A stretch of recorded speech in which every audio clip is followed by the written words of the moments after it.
There's a certain night I can still picture without even trying. I was sitting on the bathroom floor, and it wasn't because anything dramatic had taken place, but because the coolness of the tiles felt steadying in that moment. My phone was in my hand, and I was scrolling back through months of messages, and for the first time, I stopped making excuses for what I was seeing. I just let myself look at the pattern. Every single conversation had started because of me. Everyone, without exception. I was always the one who broke the silence, sent the first text, checked in, followed up, offered warmth, and worked to keep the connection breathing. Seeing all those conversations lined up together made something inside me quietly break open. It wasn't quite sadness.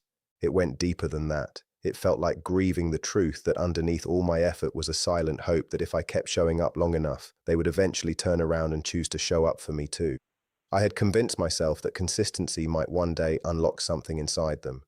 Maybe if I loved them patiently enough, spoke gently enough, and stayed close without asking for too much, something would finally shift. Maybe someday they'd become the one who reached out first, who noticed when I wasn't there, who felt the gap and wanted to close it. That kind of hope can grow surprisingly powerful because it convinces you that your very next move might finally bring the response you've been aching for.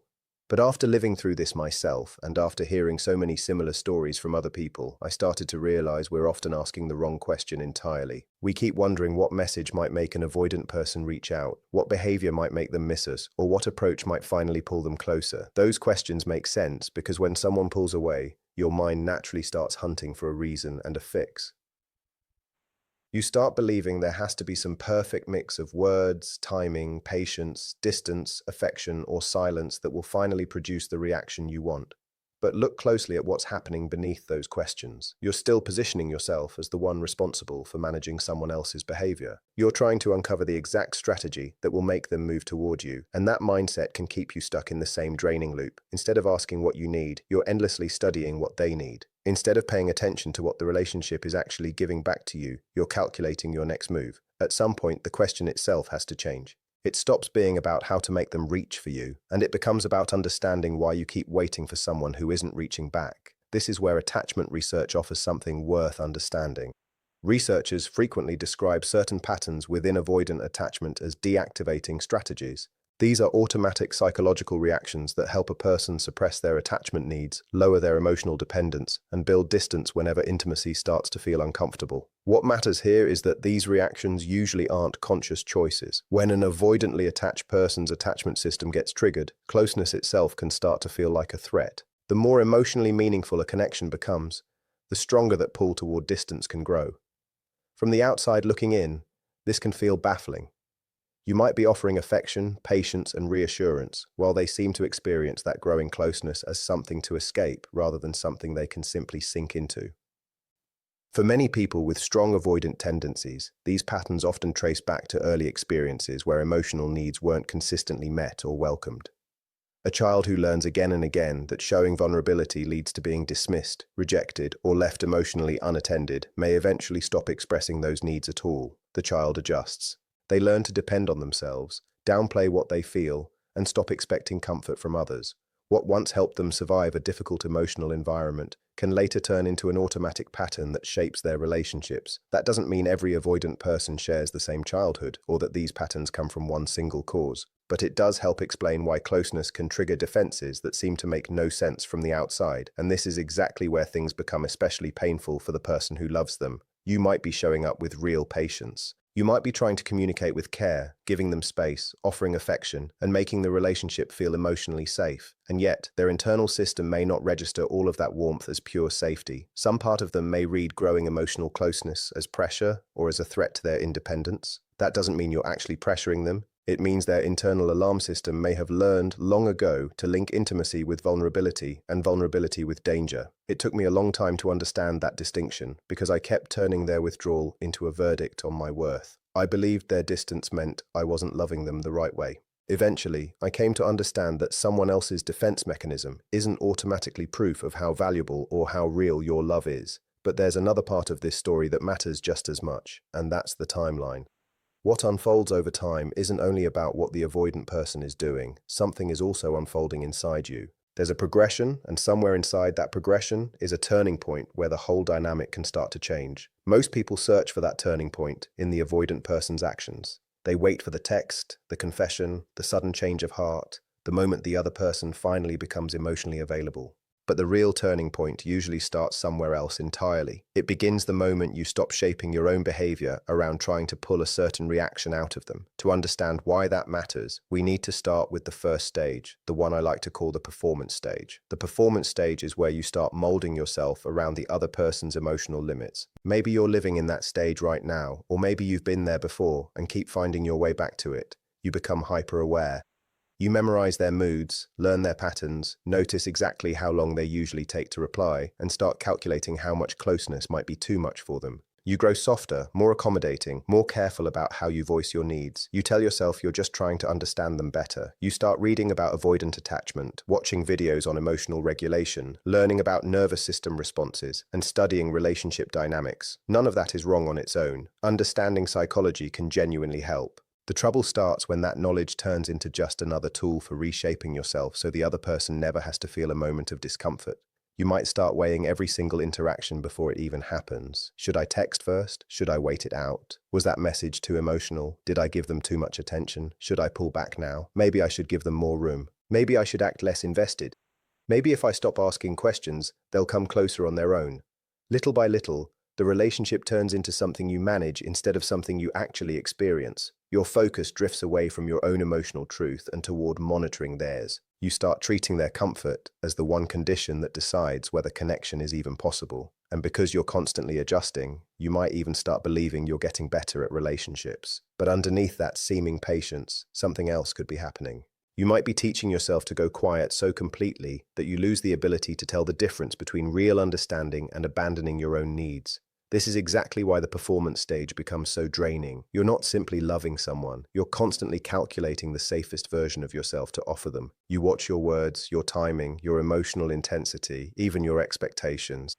You start fearing that asking for too much will push them away, while asking for too little leaves you emotionally starved. So you compromise once more, you wait just a little longer. You send yet another gentle message. You tell yourself they're just overwhelmed. You explain away their silence through everything you've picked up about their attachment style. Eventually, understanding them starts to feel easier than admitting what their behavior is actually doing to you. And that's the trap. You can become so absorbed in understanding why someone acts the way they do that you forget to ask whether the relationship, as it stands right now, is actually meeting your needs. The deepest shift happens when you stop confusing compassion with endless accommodation. You can understand why someone pulls away without deciding you must endlessly put up with it. You can recognize their attachment patterns without making yourself responsible for fixing them. You can hold empathy for their fear of closeness while still honoring your own need for consistency, reciprocity, affection, and emotional presence. These things can exist side by side.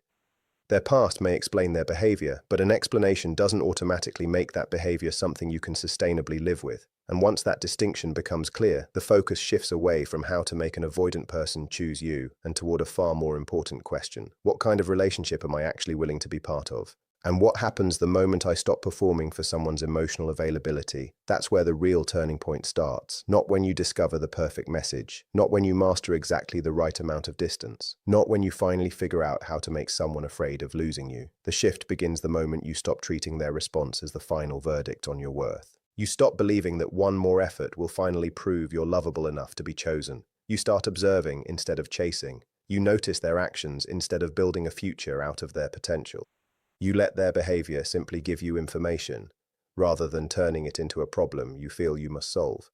And oddly enough, this is often the exact moment the whole dynamic starts to feel different, not because you've finally figured out how to control them, but because you've started reclaiming control over the one person whose behavior you actually can influence, yourself. You genuinely start becoming someone whose presence feels comfortable enough for them to move closer to. And there's something deeply honest in that. When you love someone, it's natural to want to understand what makes them feel safe, especially knowing they struggle with closeness. There's nothing wrong with wanting to approach someone with patience and compassion, but there's a pattern that can quietly form between two people without either one setting out to create it. One person reaches for connection, and the other feels a growing need for space. That withdrawal then makes the first person reach out even harder. The more one moves forward, the more the other steps back, and the cycle starts feeding on itself. Neither person necessarily wakes up planning to build this dynamic, yet each person's attempt to regulate themselves can accidentally become the very thing that triggers the other's defenses. This is often described as the pursue-withdraw cycle, where one person's protest behavior and the other's deactivating response keep reinforcing each other. You seek reassurance because you feel the distance, and they create even more distance because they experience your pursuit as pressure. Then their withdrawal deepens your uncertainty, which pushes you to seek even more reassurance. Before long, both people are reacting to each other's coping mechanisms instead of responding to the actual relationship sitting in front of them. And I want you to really hear this. Your love did not create their avoidant attachment. You are not responsible for defenses they built long before you ever met them. But your repeated pursuit can sometimes keep the environment around those defenses switched on. Without meaning to, you may be confirming exactly what their nervous system already expects, that closeness brings demands, that intimacy means pressure, and that emotional connection requires bracing for discomfort instead of simply resting into safety. Then you arrive at the second stage, the one I think of as depletion. This is where all that effort starts taking a real toll on you. At first, you might barely notice it. You just feel a bit more tired, a bit more anxious, a bit less emotionally steady, but eventually that exhaustion becomes impossible to ignore. It isn't the kind of tired that a good night's sleep fixes. It's the exhaustion that comes from constantly watching yourself. You've spent so much energy considering what they might feel, how they might react, and what might make them pull away, that you start losing touch with your own natural responses. You know the second their tone shifts. You know exactly what their silence usually means. You spot their withdrawal patterns almost instantly. You've become remarkably skilled at reading them. But somewhere along the way, you stopped asking yourself what you were actually feeling. You might realize you've been filtering your own personality for so long that being fully yourself starts to feel oddly unfamiliar. You soften your requests before you even make them. You lower your expectations before you even voice them. You tell yourself that wanting consistency is unreasonable because you know they struggle with intimacy. For an avoidant person, building a greater capacity for closeness generally takes repeated experiences where intimacy doesn't automatically lead to lost independence, overwhelming demands, or emotional punishment. Safety gets built slowly, piece by piece. That can mean learning to move towards someone without feeling trapped, allowing vulnerability without immediately retreating, and discovering that connection doesn't have to erase independence. But their healing was never something their partner could carry for them. What you can do is show up differently. You can move towards someone without chasing them. You can give someone space without letting that space turn into abandonment. You can offer warmth without flooding them with requests for reassurance. You can stay emotionally present without making yourself endlessly available. There's a way of loving someone that doesn't involve running after them. It feels steady instead of frantic. It stays open without becoming desperate. It offers connection without turning that connection into a demand. And the most important difference isn't always something you can see in the behavior itself. Two people can do the exact same thing for completely different reasons. You can give someone space because you're hoping it makes them miss you. Or you can give them space because you respect their independence and refuse to abandon your own. You can send a loving message because you genuinely want to express something real. Or you can send it hoping it finally sparks the response you've been waiting for. From the outside, these actions might look identical. On the inside, they are completely different experiences. Your nervous system always knows the difference between acting from fear and acting from a grounded place. That's exactly why reclaiming yourself matters so much. The goal was never to perfect your technique. The goal is to stop living in a state where every single action is secretly an attempt to squeeze a particular reaction out of someone else. There's also an important physical side to all of this worth considering. Chronic stress can shape the way people experience bonding, emotional closeness, and connection. When someone's nervous system has spent years living in a heightened state of stress, experiences that are meant to feel comforting can sometimes feel unfamiliar or even uncomfortable instead. The body doesn't automatically read closeness as safe just because that closeness is, in reality, safe. The nervous system learns through repetition. If intimacy has historically been tied to pressure, conflict, criticism, or loss of independence, then even genuine affection can initially set off defensive reactions. This is one reason you can't simply make yourself more available and expect someone else's internal alarm system to just switch off. You can't force someone into feeling safe. What you can control is whether you keep adding pressure to the dynamic by chasing, over-explaining, constantly checking in, or trying to engineer a certain outcome. That brings us to the fourth stage, the one I think of as arrival. But arrival is worth understanding clearly because it may not look like the dramatic transformation you've been picturing. It doesn't have to start with a huge confession, a perfectly worded declaration of love, or someone suddenly becoming emotionally open overnight. Sometimes arrival is surprisingly plain and simple. It might be a message that actually says something real instead of a vague check-in. It could be them finally acknowledging something they used to avoid discussing. It might be an apology that doesn't come wrapped in excuses. It could be the moment they reach out simply because they genuinely want connection, not because they're reacting to your pursuit. You'll notice the difference because the energy behind it feels different. It won't feel like another crumb tossed out to keep the connection barely alive. It will feel like a real, deliberate step toward you, even if some part of them still feels uneasy about being vulnerable. And that's the distinction worth holding on to. Real movement toward intimacy doesn't mean the fear vanishes. An avoidant person can still feel nervous about closeness and choose to move toward it anyway. They may still need space sometimes. Their old defenses may still show up now and then. The difference is that they start taking responsibility for what happens next. They stop making you carry the whole relationship alone. They start initiating, communicating, repairing, explaining, and actually participating. Their behavior begins to show that connection is something they're willing to actively build, not just something they passively receive while you create every condition for it. Arrival isn't about perfection. It's about reciprocity.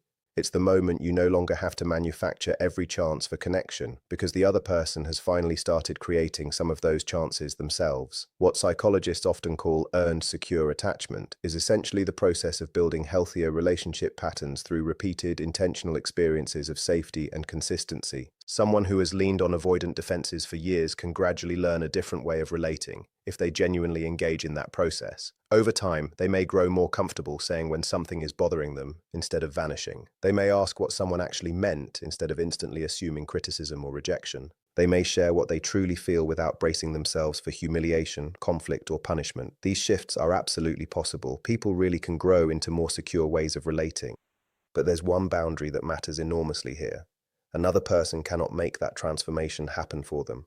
You can offer kindness, patience, understanding, and emotional safety, but you cannot make someone choose to do the inner work required to become more secure. And I want you to hear the next part without turning it into another reason to blame yourself. If someone with avoidant patterns hasn't been reaching out, that doesn't automatically mean you weren't lovable enough. It doesn't mean you said the wrong thing, cared too much, cared too little, gave too much space, or failed to become the perfect match for their nervous system. You could have been patient, emotionally mature, understanding, and deeply loving, and they could still struggle to move toward you. Some avoidant people genuinely do care about the people they grow attached to. Their struggle isn't necessarily a lack of feeling.